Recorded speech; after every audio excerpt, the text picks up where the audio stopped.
त्रिशूलमुण्डधारिणी धराविघातहारिणी गृहे गृहे निवासिनी भजामि विन्ध्यवासिनी।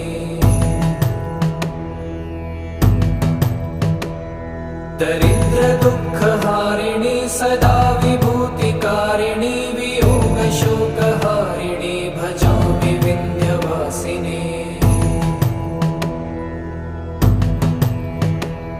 लसत्सुलोललोचनं लतासनं वरप्रदं कपालशूलधारिणी भजामि विन्ध्यवासिनी।